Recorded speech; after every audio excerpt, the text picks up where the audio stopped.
nouveau rendez-vous de l'information sur Eden Télévision. Bienvenue à toutes et à tous. À suivre dans ce journal, la cérémonie officielle d'installation des sections et sous-sections du Parti du Renouveau démocratique PRD à Djoun. Ce samedi, toujours ce week-end, le Festival international de théâtre du Bénin FITEB a été lancé au stade de l'amitié. Général Mathieu Kérékou. En interactualité, le cargo russe Progrès 111 s'approche et s'amarre à la station spatiale internationale. Ce sera tout pour le sommaire, mesdames, messieurs.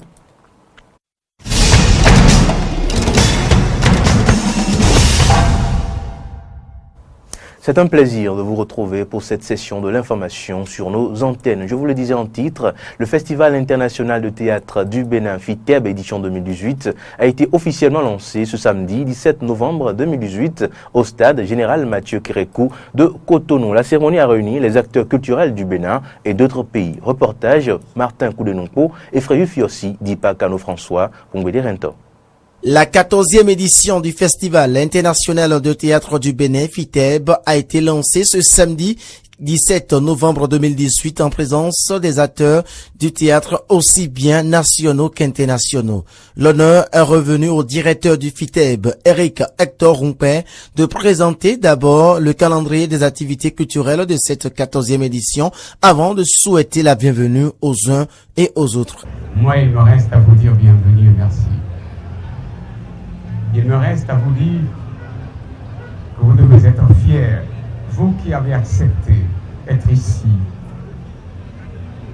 vous qui êtes des sculpteurs de mots et d'émotions, vous qui êtes des funambules de l'émotion, vous qui souvent ignorez, persistez à rester les révolutionnaires, vous qui changez le monde sans que le monde ne veuille le reconnaître. Nous voulons du 16 au 24 novembre, vous célébrez. Et je voudrais simplement vous dire, soyez bienvenus et faites comme chez vous, tout en sachant que vous n'êtes pas chez vous. Pour le ministre du Tourisme, de la Culture et des Sports, Osvaldo Meki, le FITEB, même s'il a été pensé par des Béninois, appartient désormais à l'univers mondial du théâtre. Le FITEB va au-delà de chacun de nous. Et même si il a été initié par des Béninois, même si plusieurs acteurs culturels revendiquent sa paternité, il faut avoir le courage de reconnaître que le FITEB appartient désormais à l'univers mondial du théâtre. Le FITEB a cessé d'être un Béninois, il est désormais pour tous les passionnés de théâtre du monde entier. C'est pour cette raison que le Bénin s'honore de l'accueillir et que le Bénin qui accueille cette édition 2018, la 14e, comme elle a accueilli les 13 précédentes, s'organisera pour accueillir la 15e ici même encore au Bénin et toutes les autres, parce que ce que nous avons commencé à faire, malgré les difficultés, nous allons le terminer. Il faut noter que plusieurs tableaux culturels seront présentés au public au cours de cette édition qui prendra fin le 24 novembre 2018 à la grande salle du FITEB à Cotonou. Politique, les adhésions au bloc se poursuivent ce samedi chez la mairie d'Abomey-Calavi. C'est plutôt à la mairie d'Abomey-Calavi que le Parti des progressistes pour le développement, PPD Ganro, a déclaré sa fusion au bloc progressiste. Récit et images avec Frédéric Espoir Mambou et Romaric Devauchi. Le Parti des progressistes pour le développement, PPD Ganro, et son président n'entendent pas être handicap pour la réforme du système partisan. Une réforme enclenchée depuis peu par le chef de l'État Patrice Athanas Guillaume Talon qui pense que le redéploiement du système partisan doit être l'un des soubassements de l'architecture politique nationale. C'est à ce titre que les membres de ce creuset politique ont choisi faire partie de l'un des regroupements politiques qui se dessine depuis peu au firmament politique du Bénin. L'existence d'une kyrielle de micro-partis est un frein essentiel au processus de financement public des partis politiques que le président Patrice Talon appelle donc de tous ses vœux. Pour l'homme d'État, il est question d'arrêter la saignée, de fédérer les énergies autour de grands regroupements de forces politiques. Au terme des travaux, des réflexions et analyses menées par les responsables du parti PPD Ganho, on peut retenir désormais ce qui suit. De fusionner le parti PPD Ganho avec le bloc progressiste.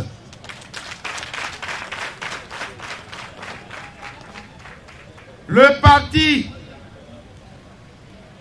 des progressistes pour le développement prend l'engagement solennel de soutenir les actions du chef de l'État, chef du gouvernement, le président Athanase Guillaume Patrice Talon. Une nouvelle adhésion au bloc progressiste qui ne semble pas faire du mal à Barnabé Dassigli, président de l'AND, mais aussi un acteur essentiel du bloc suscité. On était un peu perplexe. On se demandait, mais il est où? Et il y a 2 semaines, il nous a dit qu'il est déjà proche. Il est déjà proche parce que il a constaté que tous ses amis politiques sont au bloc progressiste. Et je le félicite pour avoir accepté d'organiser la présence de cérémonie. Et désormais, le PPD regarde dans le même sens que les progressistes pour une future réussite, comme le martèle si bien le maire Georges Bada, présent à cette sortie du parti. Nous devons progresser. Et progresser, c'est regarder ensemble dans la même direction de développement. La parole crée. Ceux qui croient que nous n'allons pas réussir ont tort. Le président Talon, grâce à nos efforts, avec nos pensées positives, devra réussir. Dans ce même registre des adhésions au bloc, la jeunesse Talon 2016 Jet 16 a aussi intégré le bloc progressiste pour affronter les prochaines joutes électorales. Les membres de ce regroupement politique l'ont fait savoir ce samedi à la faveur d'une sortie politique. Laurent Roland, Kodjo Toninkes, et Fréjus Fiossi pour le point. La jeunesse Talon 2016 Jet 16 adhère au bloc progressiste pour continuer le combat politique. L'information a été livrée ce samedi 17 novembre 2018 au Champ d'Oiseaux à Cotonou. Avant la lecture de leur déclaration d'adhésion, le président de la Jet 16, Naïmi Suleiman, a présenté la situation socio-politique et économique du pays qui, selon lui, connaît des avancées qualitatives. Tous les secteurs de la vie économique, sociale et administrative ont été mis en chantier et les premiers résultats augurent d'un lendemain radieux pour l'ensemble des Béninois. De telles prouesses constituent pour l'ensemble de la jeunesse Talon un motif de grande fierté et de réconfort dans son choix d'accompagner le président Patrice Talon et toute son équipe dans la réalisation de son programme d'action du gouvernement pour le bonheur de nos populations. Il exhortera par ailleurs tous les citoyens à transcender les clivages politiques et à accompagner le chef de l'État, Patrice Talon. Parmi les réformes entreprises par le gouvernement se trouve celle du système partisan. Et c'est ce qui d'ailleurs justifie leur sortie. La situation politique du pays avec plus de 200 partis politiques dont la plupart n'ont aucune ambition d'envergure nationale avec moins de 20 représentés à l'Assemblée nationale devra être corrigée. La Jet 16, consciente donc de cette situation, juge nécessaire d'assainir le paysage politique en adoptant le système partisan prôné par le chef de l'État. La jeunesse Talon 2016 choisit donc d'atterrir au sein du bloc progressiste. Le jeudi 15 novembre dernier, le bureau directeur national de la Jet 16 a signé les documents d'adhésion au siège du bloc progressiste. À travers cette déclaration officielle et solennelle, le cadre de concertation de la jeunesse Talon Jet 16 prend acte de son adhésion complète au bloc progressiste avec toutes les conséquences de droit. La Jet 16 continuera par s'impliquer, bien sûr, très activement dans le processus devant conduire très prochainement à la création d'un grand parti politique national au sens originel du terme. Pour rappel, la Jeunesse Talent 2016 est un cadre de concertation des mouvements de jeunes qui s'est donné comme ferme directive d'œuvrer d'une part à l'avènement au pouvoir du candidat Patrice Talon, aujourd'hui président de la République, et de l'accompagner dans la mise en œuvre de son projet de société décliné désormais en programme d'action du gouvernement d'autre part. Cap à présent sur Adjoun, dans la vallée de l'Ouémé, où le deuxième bloc acquis à la cause du chef de l'État a fait parler de lui. Vous vous en doutez bien, il s'agit de la dynamique républicaine qui s'active pour son congrès du 25 novembre prochain. À cet effet, la cheville ouvrière de ce regroupement, le Parti du Renouveau démocratique PRD, a installé ses sections et sous-sections de Bonou et d'autres villes. Reportage. Au nom donc du président du Parti du Renouveau démocratique, nous déclarons officiellement installer les sections de Bonou, d'Adjoun et de Dangbo, ainsi que les sous-sections de ces trois communes. C'est la commune d'Adjoun qui a abrité ce samedi 17 novembre 2018 les structures de base du Parti du Renouveau démocratique PRD dans la vallée de l'Ouémé. Cette initiative s'inscrit dans le cadre des préparatifs du congrès du bloc dynamique républicaine prévu pour le 25 novembre et dont le PRD est la cheville ouvrière. Les sections et sous-sections de Bonou, Adjoun et Dangbo ont été présentées aux têtes couronnées, militants et sympathisants du PRD, par Raphaël Debedji, président de la section PRD de la vallée de l'Ouémé. Le représentant du ministre Serge Arissou a pour sa part invité toute la région à se mobiliser afin de faire de la réforme du système partisan un succès. Je vois devant moi, sur l'une des bâches, Talon l'a voulu, le président Rumbedji l'a porté, Arissou Serge Maouedo s'engage avec le PRD dans la dynamique républicaine.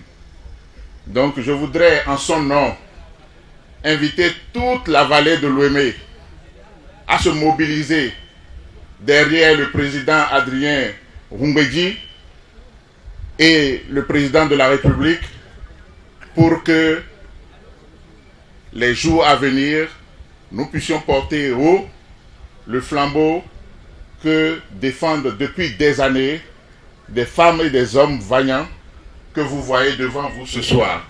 Quant à David Godonou Honsa, président de la section PRD d'Adjoun, il a affiché la détermination de sa section pour faire de la dynamique républicaine un bloc gagnant avec comme pierre angulaire le PRD. Dynamique nouvelle, disais-je, consolidera davantage l'enracinement du PRD dans la région. En conséquence, nous restons mobilisés et nous le serons davantage pour de plus grandes victoires. Premier test, la réussite du congrès le 25 novembre prochain avant la bataille des législatives de 2019 où la dynamique républicaine devra démontrer sa force. Au Palais des gouverneurs ce vendredi, les députés en commission budgétaire ont reçu quelques ministres du gouvernement. Le ministre de l'enseignement secondaire technique et de la formation professionnelle, Capo Maounion, dispose d'un budget d'environ 15 milliards de francs CFA. Il a fait part aux députés des grandes réformes prévues et qui sont de deux ordres dans ce secteur du système éducatif. Suivant ici le ministre de l'enseignement secondaire, Capo Maounion. Nous avons mis en chantier deux grandes réformes. Une réforme dans l'enseignement technique et la formation professionnelle. Parce que notre pays a reconnu depuis 1990 l'enseignement technique et la formation professionnelle comme étant la deuxième priorité de l'État après l'enseignement primaire. Mais cette priorité ou cette reconnaissance n'a jamais été reconnue jusque-là. Or, l'enseignement technique et la formation professionnelle constitue le bras armé pour pouvoir lutter contre le chômage. Parce que ce sous-secteur permet de former des ouvriers qualifiés, de la main-d'œuvre spécialisée pour pouvoir les déverser sur le marché de l'emploi. Lorsque nous n'avons pas la formation des ouvriers spécialisés, nous ne pouvons pas répondre véritablement à la question du chômage. Par conséquent, le gouvernement a opté maintenant pour le développement de ce sous-secteur en mettant en place une stratégie qui va nous permettre de relancer ce sous-secteur. Donc le budget de 2019 est orienté vers cette réforme.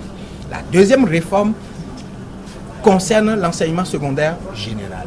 vous savez, par l'intermédiaire de tout ce qui grouille dans ce sous-secteur en matière d'insuffisance d'enseignants, ce qui nous fait consommer une grande partie d'enseignants vacataires. Vous savez qu'en matière d'insuffisance d'infrastructures scolaires, que nous avons beaucoup de difficultés, mais il faut, pour que nous puissions réellement savoir que nous avons besoin de tel nombre de collèges à construire, que nous avons besoin de recruter tel nombre d'enseignants dans telle discipline et dans telle autre discipline, que nous devons aller vers des réformes. Nous devons élaborer notre carte scolaire et nous devons faire un diagnostic physique du nombre d'infrastructures scolaires dont nous disposons, du nombre d'enseignants dont nous disposons, et maintenant, de quoi avons-nous besoin à ce niveau-là. Le budget de 2019, fondamentalement, est orienté également vers cette réforme essentielle. Pour les députés qui ont suivi le ministre en charge de l'enseignement secondaire, ils notent une grande volonté du gouvernement d'agir pour l'amélioration des conditions sociales dans le système éducatif. Suivons ici le député Nassirou Arif Aribako sur des propos recueillis par Amen Didier Mpenungi Romaric Devoshi. Dans le budget 2019, nous avons constaté une certaine augmentation, environ 14 milliards. Donc il y a un certain pas, une certaine volonté d'aller plus en avant de la part du gouvernement en ce qui concerne ce secteur pour impacter davantage d'écoles. L'objectif, c'est d'aller effectivement autant que possible à 100% des écoles primaires dans le pays. Donc pour le moment, en 2019, je pense que ce qui est prévu, on pourrait aller au-delà des 40% des établissements primaires dans notre pays. Je pense que c'est une grande avancée que nous devons saluer dans ce nouveau budget. Ensuite, les bourses scolaires, les bourses, je dirais, universitaires. Vous savez, les allocations pendant longtemps concernaient un groupe réduit, je dirais, d'étudiants. À partir de 2019, vous aurez environ 30 000 étudiants qui seront impactés et qui donc bénéficieront d'allocations universitaires. En dehors de cela, il y a bien entendu, en ce qui concerne les enseignants du secondaire, les primes additionnelles que le gouvernement a prévues au budget, environ 1 milliard de francs, pour maintenir ce qui se faisait déjà et augmenter. En ce qui concerne donc les primes de crèche, tout ça, etc. Dans notre pays, vous savez, nous sommes dans une sorte de proportion de 90% de formation générale dans l'enseignement secondaire et 10% en moyenne de formation professionnelle. Le gouvernement, à travers sa nouvelle politique, voudrait aller dans le sens d'une inversion, si vous voulez, de la tendance. C'est-à-dire travailler dans le sens d'avoir jusqu'à 90%, s'il le faut, dans l'enseignement secondaire, à former dans des domaines professionnels et un peu moins, donc autour de 10%, peut-être un peu plus, dans l'enseignement général. Je pense qu'il s'agit d'une orientation fondamentale parce que la crise de l'emploi dans notre pays, c'est beaucoup plus une crise d'inadéquation de la formation scolaire avec les besoins du marché du travail. En inversant, je pense que beaucoup se fera.